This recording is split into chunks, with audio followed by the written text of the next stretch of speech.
May 2007. Off a lonely back road outside Jennings, Louisiana, police find the naked dead body of a young woman. It's the fourth murder here in 2 years. And by 2009, 4 more women will be killed. Still no answers, just mounting frustration among some in the community. Suspicion and fear are destroying this southern town. It's always in the back of your mind. Are they going to find a body today?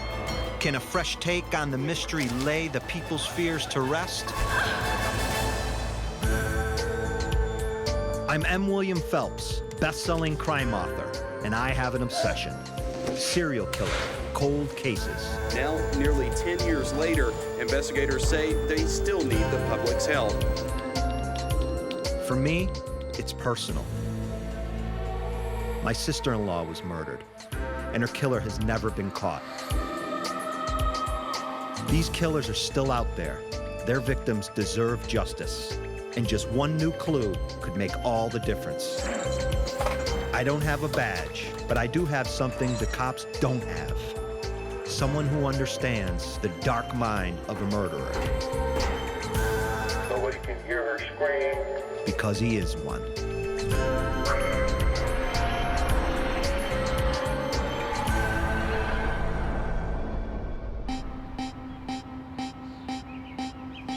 Jefferson Davis Parish, Louisiana. In the small town of Jennings, a serial killer is on the loose, targeting girls mixed up in the local drug scene. A multi-agency task force says it's clocked over 50,000 hours on these murders, followed thousands of leads, even staked an $85,000 reward. But so far, whoever killed those 8 girls is still out there, and the community wants to know why. As months turned into years and the number of victims grew, citizens have raised questions about both the integrity and competence of local law enforcement. There are even rumors of a cover-up. Police aren't commenting, so to get at the truth, I'll have to choose my sources wisely. Someone I can always rely on is veteran criminal profiler John Kelly.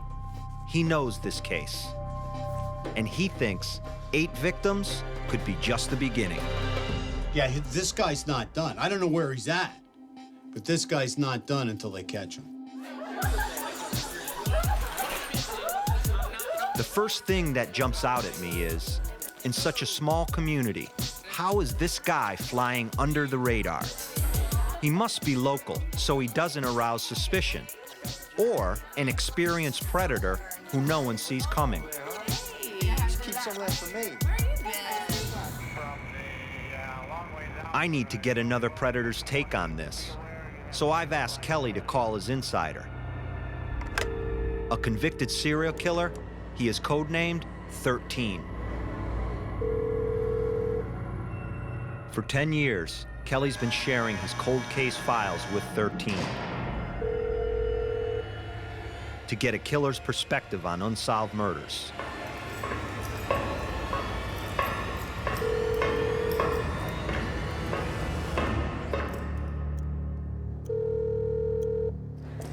Can he tell us how the Jefferson Davis killer hunts?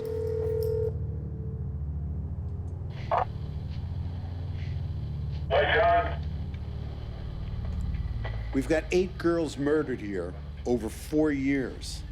They're all part of the local drug scene. Did this guy stalk his victims? There's a very good chance. He knows their lifestyle. He knows when they go to work, when they come home, their patterns. Do you think he kills in the day or at night? Or both? Both. Both, okay. Both. He may have even staked out. And if these girls work night shift, could have been one of the times he grabbed his victims. That's it. 13 thinks this guy's a predator, all right. But maybe he parties with these girls too, and nobody suspects him. He could be black or white, and I'd say he knows the way of the street. To get onto his trail, I need to head down there and pound some pavement. So I'm a stranger in a strange land here. Nothing but fields, flat as a tabletop. The whole horizon above me here. Who knows what I'm gonna find, really? I mean, I'm down here with the gators, the oil, the gas, the heat. The Yankee from up north, heading down into the deep south. You know, this is Cajun country. This is where people stick together, where they don't like to let their secrets fly. And here comes this northerner, coming into town, asking them to talk about their secrets. Jennings, Louisiana, the parish seat of Jefferson Davis. About 11,000 people live in this quiet, rural town. A few notches down the Bible Belt from Lafayette. But, like just about everywhere these days, times are tough. Nearly a third of the town lives below the poverty line. And now, they've got more to worry about than just putting food on the table.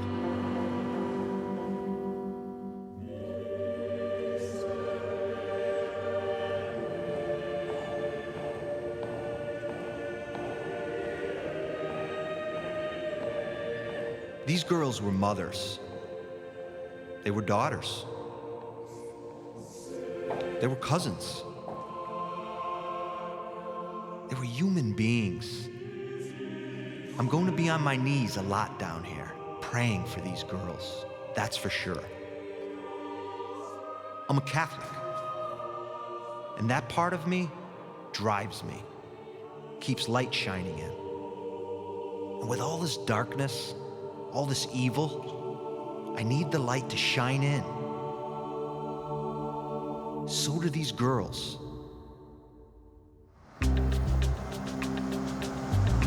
My starting point in Jennings is a guy who's had a lot to say about this case. What I want to know is, how much of it is true? Private investigator Kirk Menard thinks the local cops aren't doing their job, so he's had to do it for them. Talk to me about these girls. They walked the streets, visiting a lot of people up and down one certain area, which we call their high-risk area, south side of town. Yeah, they were party girls, you know. They were into drugs. They were into this certain lifestyle, and that's what they knew.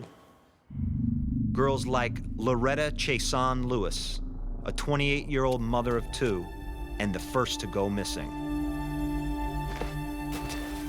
A fisherman made the first gruesome discovery May 20th, 2005, in a canal off Highway 1126. Loretta had been missing for 3 days. Her body was too decomposed to determine cause of death. But toxicology reports revealed a high level of drugs in her system. Were all these women abducted from basically the same area? Correct. They've all frequented the same places, the same house, the same location, and they all knew each other. After 7 victims had been killed, Menard began staking out the areas the girls were known to frequent. He filmed this videotape of the girl who would become the 8th victim, Nicole Guillory. I got a tip from a source that all the victims had gone to this particular house. I was watching the house. I wanted to see who came, who went, what was going on, see if I seen any type of pattern of activity. And as it turned out, Nicole Guillory walked out of the house and began walking up and down the street. Nicole Guillory, 26, was the last girl to go missing in August 2009. An autopsy revealed she died of asphyxiation. Menard believes this party house in the slum area of Jennings is the key location that connects all the victims. Now, he's taking me to see it. Main Street, downtown Jennings looks pretty quintessential Deep South to me. It looks beautiful. Well, you're about ready to see. It's a big difference. Where are we going? We're going to the south side of the tracks, where most of the action takes place. Is that one of the reasons why you carry this? Can't never be too safe. I hope I have Jesus on my side in that, so.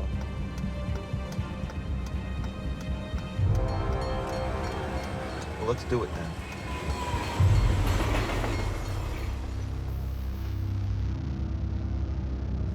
We are now over the south side of the tracks.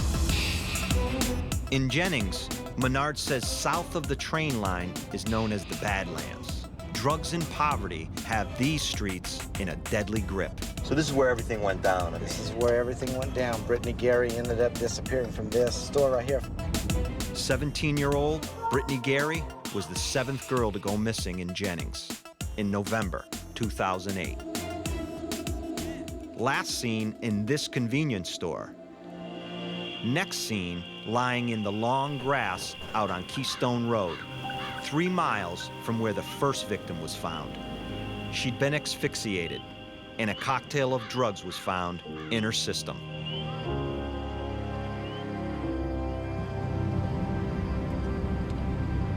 What do you feel like when we're driving down this road, the last place Brittany Gary walked? I think that somebody down here knows something. I feel somebody knows something, but they're scared to talk.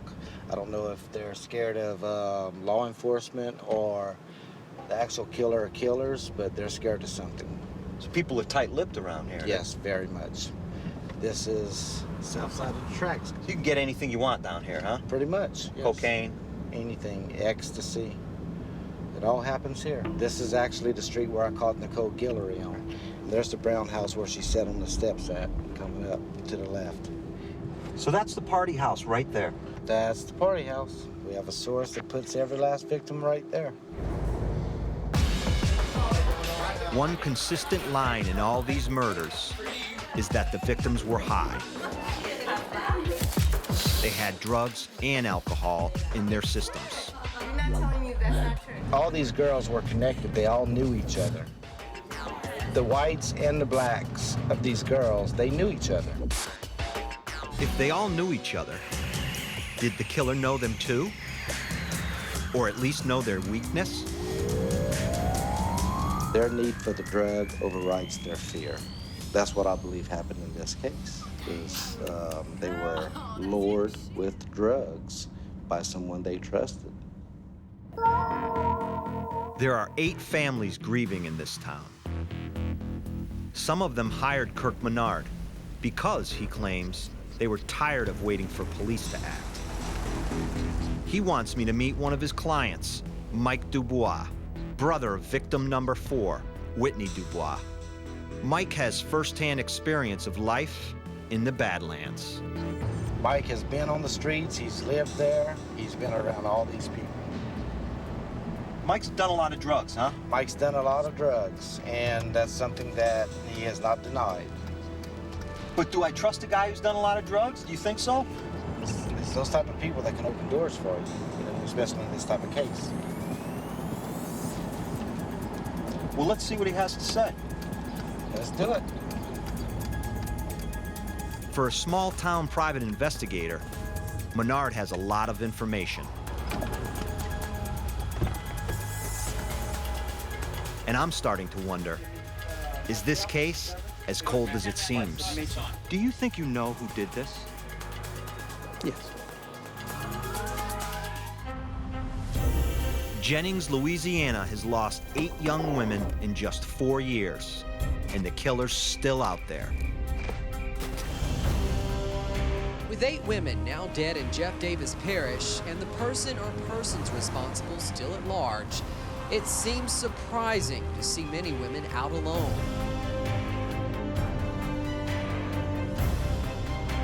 Private investigator Kirk Menard says all the victims were connected by a party house on the south side of the tracks. He, explained to me the north side, south side of the tracks. We sat down, we went through some of the victims. how they were found. He tells me about this party house right here that all the girls were in at one time. If he's right, that means the killer is probably part of the scene. A drug user, too. Someone the girls knew. Right now, I'm meeting with the guy who was in the drug scene for most of his life. Mike Dubois, whose sister Whitney was victim number 4. So here we are on the spot, Mike. Tell me why we're here. This is where my sister was found a few years ago. Murdered, left here naked, right about the spot we stand in. Tell me about Whitney. Type of person she was. Her dreams, her goals. Whitney loved music. Loved people. She was a people person. Whitney was a great people person. She had goals till the drugs took her. And when the drugs took her, she had no more goals. As a former drug user himself, Mike knows the dangers of the lifestyle. We tried many times to get her off the street. We tried, and she always said, brother, I can take care of myself. I can take care of myself. And I kept trying to tell her, baby, if somebody intends harm for you, you know what's going on, there's nothing you can do. What's so funny, Rich? Nothing. So... Hey, man, get out. I think you're special, don't you? It's fun.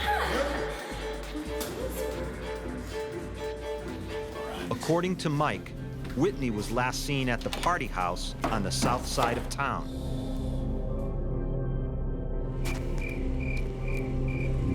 And like Kirk Menard, he believes that house links all the victims. They're all right here in the same area. They all knew each other. They all ran the same circles. They all had the same drug problem. Everything is just too connected for it not to be connected. What would you do to your sister's killer if you could? I don't think you want to know. I do want to know. Killing him would be too good. Torturing him would be too good. Locking him up like an animal for the rest of his life would be what he deserves. Mike, do you know who did this? Yes. How do you know?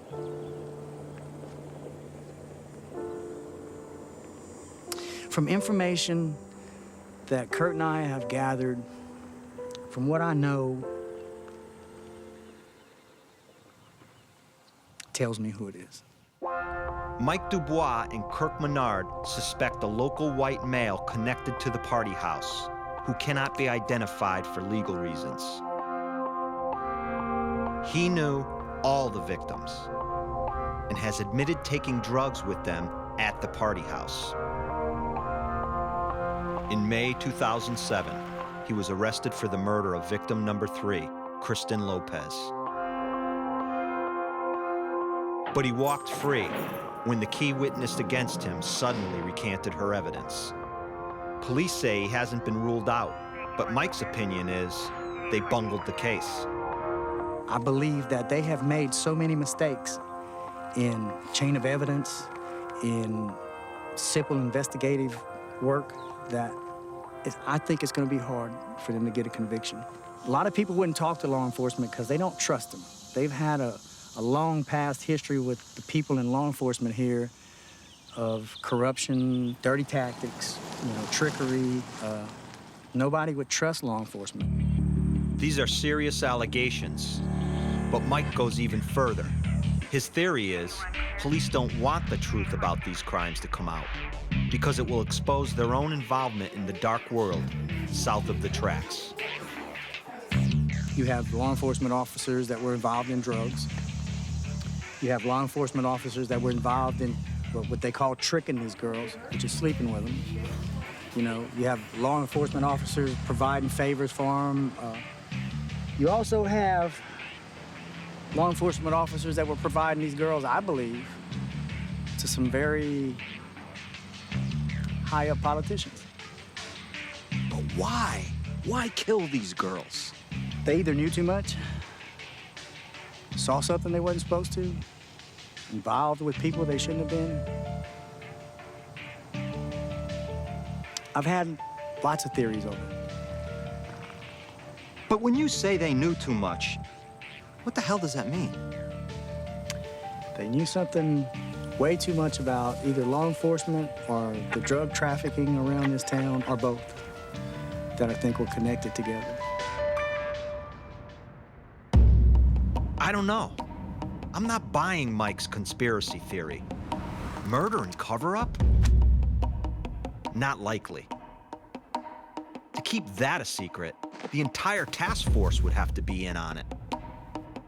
5, 6 agencies are not covering up 8 murders by a serial killer. It's impossible, people. Impossible. I need to get away from hearsay and start doing my own investigations.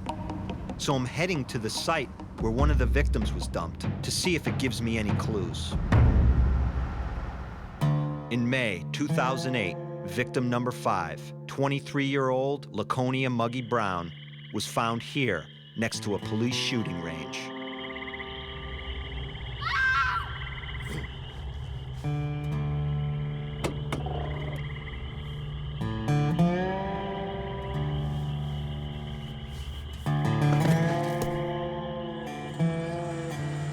A Jennings police officer found her. Throat cut, doused in bleach. Her body was still warm. The old police shooting range is right there. Muggy Brown, her throat slit from ear to ear, and allegedly with bleach all over her. Found right there. I've come here to get away from rumors and refocus. But now, I'm starting to ask questions too. Muggy Brown allegedly had bleach all over her. Now, what does that mean? What does it tell me? Well, it tells me that if a cop did this, he would know to cover up any forensic evidence with bleach, because bleach is gonna wash away all his problems. And I think I need to look more into this. I mean, you have a police shooting range, you have a cop who finds her, you have bleach on her. I need to talk to a cop about this, and I think Frank Adamson is my guy. Frank Adamson is a former colleague of my profiling contact, John Kelly. Together, they helped crack America's biggest serial killer case, the Green River Killer in Washington State. In his long and distinguished career, Adamson has seen most everything. So what's his take on this case? Jefferson Davis Parish in Louisiana. You're familiar with the case. Yes. And one of the bodies we're looking at right now is Muggy Brown, 23 years old. Man, a cop finds her. Her body's still warm. She was just murdered. I mean, you look at this thing with the bleach, the boldness of dumping the body right in a police department front yard. Are we talking about a cop here? I don't think it has to be a cop. What we're really talking about here is the kind of person who has local ties, that this is his comfort zone. He feels free to kill and to do it with almost abandon. He's leaving the body on a firing range, a police firing range. He knows that body's going to be found rather quickly. And I would say that he's mocking the cops. It's possible that he's got some vendetta against cops. The second thing is he's picking up very vulnerable people. A prostitute, be it anybody else that's vulnerable. He slices their throats, pours bleach on them, and dumps them in front of a police department. That shows a lot of nerve, Frank. I think it also shows a lot of anger at women in general. All they have to do is something that he doesn't like, and they're marked for death. It's easy to gain control over them. And these are factors that these killers use to their advantage. Adamson has just thrown cold water on police involvement in these murders and given me new leads to chase. This killer may have a history of run-ins with the law, which makes him resent police. And he may pose as a dealer or a John to gain access to easy targets. So this guy of ours supposedly hangs out with prostitutes, but here's what bothers me about this. These girls, I don't consider them prostitutes, all right? You go down to Louisiana, to Jennings, and they're called street girls. These girls, a lot of these girls remind me of my sister-in-law, the lifestyle they led. They're not prostitutes, and I hate when people tag these types of girls with that moniker. Yeah, I certainly understand that. However, you and I both know that these girls will get involved in sexual experiences for drugs. Well, yeah, but that doesn't make them a prostitute. That's what I'm saying. You know, people burglarize homes to get drugs. It doesn't make them a career burglar. You know what I'm saying? So, they're doing things to support a habit. I'll agree with that, just like my sister-in-law did. But the label of prostitute bothers me, because a prostitute is someone who does that for a living. All right? They walk the street for a living. It's a different thing. It's a sensitive topic for me. I know how hard it is for the families of these girls, living with that stain on their loved one's memory. And I know how easy it is for the public to care less about some dead prostitute than a murdered human being. Besides, it's not the girls who have the real problem here. It's the killer. Like Adamson said, the slightest thing can set him off. Kelly has a psychological take on it. You see, Matthew, what gets these guys off is the resistance. Resistance equals what? Rejection. Right. So they take resistance as rejection. Rejection equals what? Abandonment. And if you think about it, if you look at any serial killer that we've researched or worked, they, or the vast majority of them, have been abandoned by either their mother or their father. And they have faced extreme criticism growing up, which is another form of rejection. And really, for this guy, it doesn't matter what they are, if they are prostitutes or not prostitutes. To him, whatever they are is his object of desire. Absolutely. They are simply objects for him to gratify his sexual needs. And once they reject him, boom, he snaps. Would another killer agree with Kelly's view? I want to bring in a different kind of expert on this. The dark mind of 13. Do you think he got a sexual high from his killings? Jennings, Louisiana looks like any other quiet southern town until you see the billboards. A killer's on a rampage down here. He's got to be stopped. Local private detective Kirk Menard and his client, Mike Dubois, believe a man connected to this party house is the killer. They say police let him slip through their fingers. Dubois even alleges a cover-up. But is the rumor mill only making it harder to solve this mystery? You see, the whole thing with these guys down there is they want to blame law enforcement, right? And the reason they want to blame law enforcement is because law enforcement's an easy target. And the community there, they need someone to blame because these cases aren't being solved. Profiler John Kelly has worked hundreds of murder cases, and he knows sometimes they take years to crack, especially when citizens turn against law enforcement. They don't trust law enforcement is what you're telling me. That's big. If you don't trust law enforcement, how can you help law enforcement? Law enforcement needs the community to solve this case, and they're not getting that right now. I'm trying to sort through the gossip and help find this killer before he kills again. So, once again, I've asked Kelly to call on his secret consultant, the dark mind of an incarcerated serial killer he calls 13. My sister-in-law was a lot like the victims in this case, hooked on drugs, living the high-risk lifestyle. And like these girls, she was murdered. So it's hard for me to keep from getting emotional. That's why I come to 13. 13 doesn't get emotional.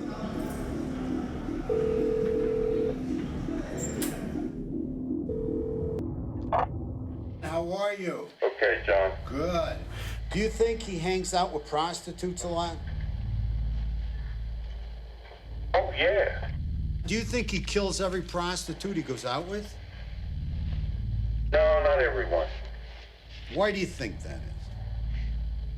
He may not feel angry enough where the women could do exactly what he wanted, where there was drugs involved and he felt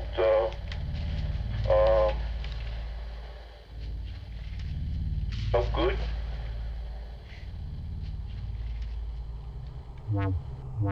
None of the victims in these murders had a record for prostitution. But 13 believes, in the dark world of the party house, drug addiction may have driven them to desperate acts. Didn't I tell you to shut your damn mouth, huh? You want some more of this? You ain't worth half of that.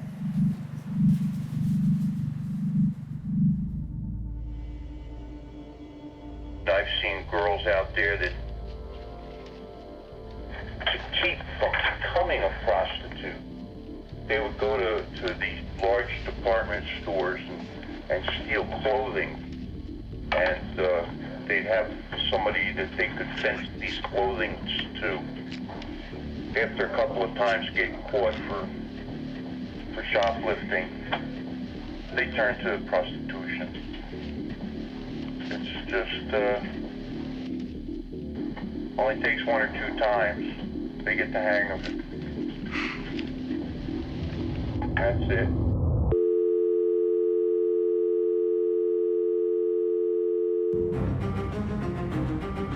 If 13's right, this killer is in the middle of the perfect environment for a predator. Drugs, prostitution, and a police force that can't get results. It's a disturbing picture of this small community. But is it the truth? To get answers, I'm meeting with an official source. Former mayor of Jennings for 14 years, Greg Marcantel. So Greg, tell me what type of community Jennings is. It's a very giving community. It's a very caring community. They'll have fundraisers, they'll have dances, they'll have bake sales to raise money for people that have been injured, people that have lost things in a tornado or a hurricane or some type of calamity. It's the type of community, I think, that cares about, the people care about each other. And I guess like any community, there's poverty, there's crime, etc. Well, I've heard about this north and south side of the train tracks. There traditionally has been a divide in our society between the rich and the poor, black and white. I don't think that the divide, as it were, is nearly as dramatic as it used to be, and not as dramatic as some people would like to present it as. I get the feeling Greg means people like private investigator Kirk Menard, who says the South Side's a lawless place that cops can't deal with, or just don't want to. The investigators working on this serial killer case, are they working as hard as they did from the start? These people are doing everything they possibly can to try to solve these murders.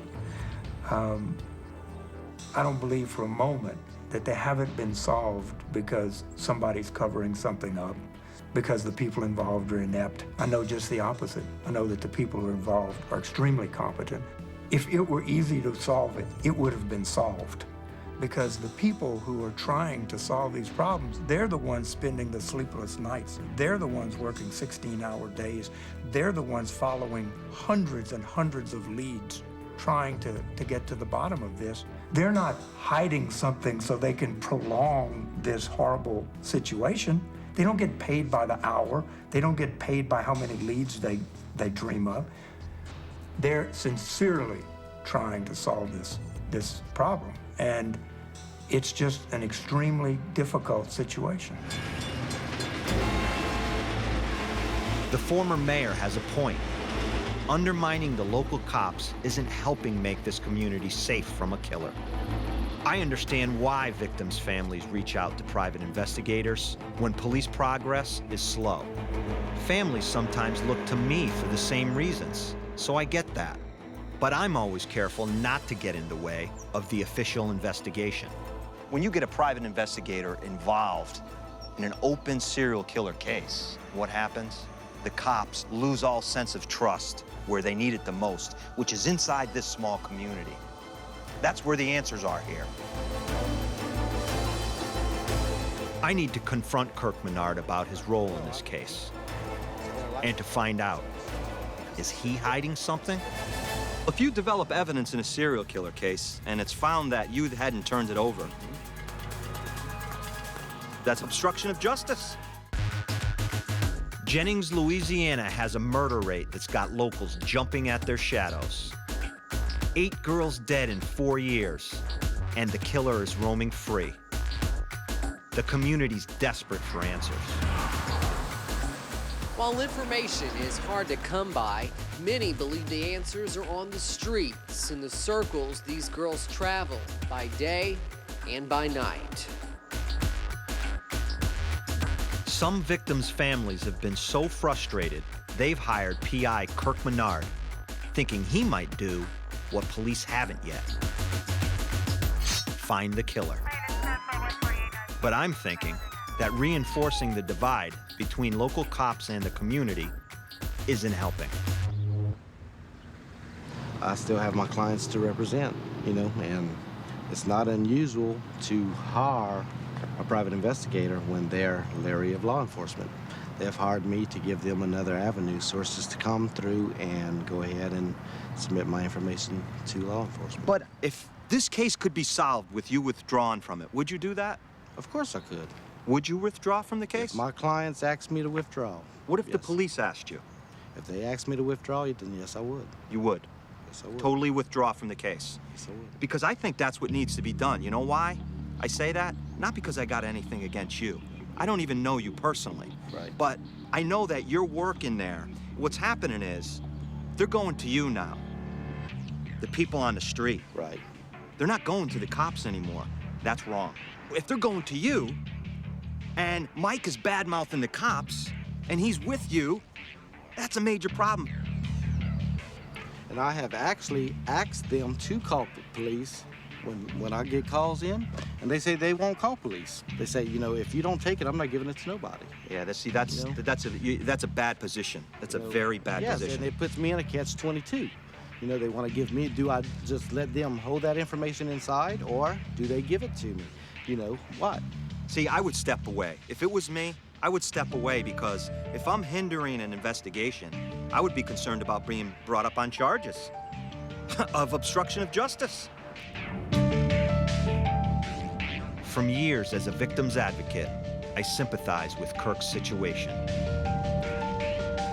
But this is a murder investigation. He needs to get some perspective. And maybe I do too. So one last time, I'm going back to my profiling contact, John Kelly. I feel like I'm on a freaking wild goose chase. I got a private detective sending me in one direction, a source that he gives me sending me in another direction, and I don't know what the hell's going on anymore, Kelly.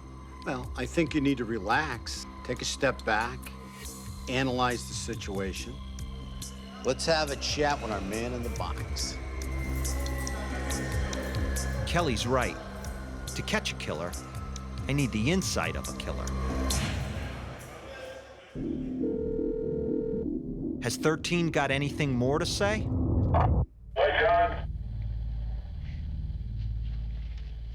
Who is this guy? You know what? I looked over this pretty close. They all ran in a little circle like. Okay. They all hung out together. Brittany was a cousin of one, best friend of the other. Let's see, what else do we have here? And I think that there might have been a couple of guys that hung in that circle. And I would look very closely at them.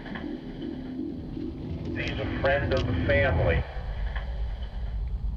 13 has hit on a long chain of connections between the victims, which could lead to the killer. But is he just a friend of the family or a family member? I've got another person to confront. He's local, right? Knew the victims. He knew a lot of those girls. Sometimes a killer becomes so confident, they put themselves at the center of the investigation. He's a known, admitted substance abuser. He's been arrested for it. He'll talk to media and police, enjoying the secret thrill that no one suspects him. Was there a cover-up or not? We don't know. I'm wondering, has the killer been right under my nose all along? Mike, did you kill any of these 8 women? There are 40 churches in Jennings, Louisiana. 40 churches in a town of just 11,000. The signs on the front lawns say it all. After losing 8 girls to murder, this community needs all the help it can get to put itself back together. But what if the killer was one of their own, someone closer than anyone had imagined? Mike Dubois is the brother of victim number 4, Whitney Dubois. He told me local cops could be involved in these crimes, but was that just a decoy? What if I told you some people think you're a person of interest in this case? What would you say? Have you heard that? Yes, I've heard that. It doesn't surprise me, you know, it doesn't surprise me. I mean, I was in the world, I mean, and I was around, so. But if I'm a person of interest, that's fine. Everybody's a person of interest. I think that's only natural that somebody close in the family or anybody around would be a person of interest. You're in jail for a certain amount of time, then the murders stop. You get out of jail, people go missing. But okay, let's take me. I was incarcerated for a while and then came out and supposedly they stopped. But how about every other criminal from this town, every other person from this town that was incarcerated and got out at the same time or had left and come at the same time? You have that same amount, you know, just as many people as that, so. Mike, did you kill any of these 8 women? No, I did not. You know, I can prove where I was at, you know, on everything. You know, let's move on to real suspects. I mean, don't rule me out. I don't want you to do that. Keep that investigation open, but let's move on to real suspects and quit worrying about, you know, those that are trying to do something that may or help or not. Mike Dubois seems pretty straight up to me. He's no killer. And now I'm wondering, with all this conspiracy theory talk, did I get caught up in the rumor mill myself? To get grounded, I'm going to meet with a woman who's been the voice of reason in the community, Sonia Beard, Mike Dubois and victim number 4, Whitney Dubois' cousin. Whitney was very happy. She laughed all the time. Not until later did she start having these problems and got hooked on drugs. Sonia doesn't believe Mike Dubois is a killer either, but she understands why I got carried away. Like the people of Jennings, I'm desperate for answers. This is a small town. Nobody wants to think that there's a killer running around out there. People in this town used to never lock their doors. It's crazy. We don't let our kids play in the streets anymore. It's always in the back of your mind. You know, is something gonna happen today? Are they gonna find a body today? Is this over with? Is he gone? Is he caught? You go to church, you look around and you say, you know, that could be the person that did this. Do you think there's any corruption or cover-up in this case?